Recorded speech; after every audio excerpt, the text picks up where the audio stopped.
বিজেপির কয়েকটা গুন্ডা তারা ডিম ছুঁড়ে মেরেছে এবং অনেক সাংবাদিকদের সামনেই মেরেছে বল। ও যখন প্রেস কনফারেন্স করছিল এবং এরা হচ্ছে শুভেন্দু অধিকারীর লোক। এই ভবানীপুর বিধানসভা শুভেন্দু অধিকারীর বিধানসভা, সেই বিধানসভায় বিজেপির গুন্ডাগুলো এইরকমভাবে ডিম ছুঁড়ে মারছে।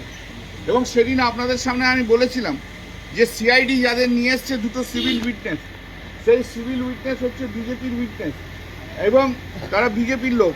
এবং ওই যারা ডিম ছুঁড়েছে তাদের মধ্যে এই ছেলেটি, যার ছবি তুলে রেখেছি দেখুন, এই ছেলেটি ডিম ছুঁড়েছে, যাকে সিআইডি ইন্টেলিজেন্স দিচ্ছে, সিআইডি যাকে নিয়ে এসেছিল। এই ছেলেটি, এই যে ছেলেটি, এই ছেলেটি বিজেপির গুন্ডা, শুভেন্দু অধিকারীর লোক, বিজেপির গুন্ডা ডিম ছুঁড়ে মারছে অন্যান্য আরো ছেলেদের নিয়ে। তাহলে আমাদের সিকিউরিটি কি? এই যে এত যে পুলিশ রয়েছে না, পুলিশগুলো দেখুন পুতুলের মতো দাঁড়িয়ে থাকে, একদিকে পুলিশ আরেকদিকে বিজেপির গুন্ডা। এই নিয়ে আমরা পড়ে রয়েছি। পশ্চিমবাংলার গণতন্ত্রকে কোন জায়গায় ছুঁড়ে ফেলেছে দেখুন, কোথায় এখানে জনতা আছে। এই সমস্ত করে ভয় দেখানো হচ্ছে সবাইকে। পশ্চিমবাংলার গণতন্ত্রকে লজ্জা।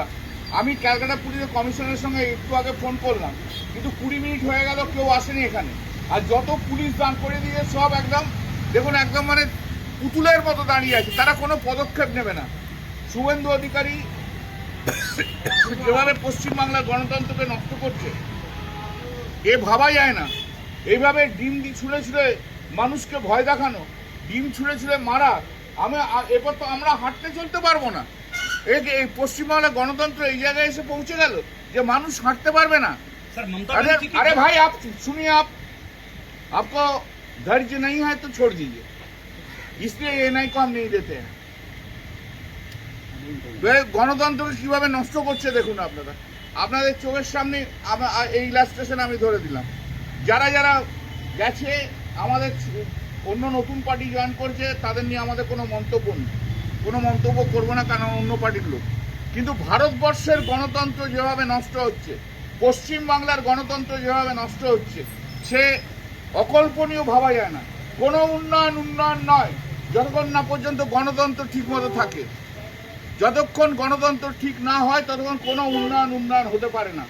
এইভাবে এখান থেকে বেরোচ্ছি, ডিম মারছে গোটা রাত দিন, সারা দিন ধরে 24 ঘন্টা। আমার বাড়িও সামনে, সাইলেন্সার খুলে কতগুলো বিজেপি লোক গোটা রাত ধরে এখানে শুধু মোটরসাইকেল নিয়ে চালাবে, সাইলেন্সার খুলে, শুধু শব্দ আর শব্দ। কোন পৃথিবীতে আমরা রয়েছি, কোন জায়গায় আমরা রয়েছি? এটা হয়েছিল একবার যখন সিপিএম ছিল, সিপিএম জিতেছিল, একবার মিছিল করছিল, তখন দিদির যখন ছোট বোনকে হাত ধরে টেনেছিল। কিন্তু এটা এখন প্রতিদিনকার ঘটনা হয়ে গেছে। রাজনীতিতে যে ডিম ছোড়া সংস্কৃতির আমদানি হয়েছে, মুখ্যমন্ত্রীকে আপনি কি বার্তা দেবেন আমাদের মাধ্যমে? এই যে শুভেন্দু অধিকারী মুখ্যমন্ত্রী হয়ে এটাকে প্ররোচনা দিচ্ছে এবং এরা একদম ক্যালকুলেটেড ওয়েতে করাচ্ছে। এই বিধানসভা তো শুভেন্দু অধিকারীর বিধানসভা, এই শুভেন্দু অধিকারী বিধানসভায় সবাই তো প্রোটেক্টেড থাকবে। সে ওনার দলের হোক, ভিন্ন দলের হোক, সাধারণ মানুষ হোক। যে মুখ্যমন্ত্রী নিজের বিধানসভায় মানুষকে প্রোটেকশন দিতে পারে না, সে মুখ্যমন্ত্রী অপদার্থ মুখ্যমন্ত্রী। তার বিজেপির লোকদের দিয়ে তারা এই কাজ করাচ্ছে। ऑफकोर्स जो अपोजिशन का वॉइस को रोकने के लिए डराता है,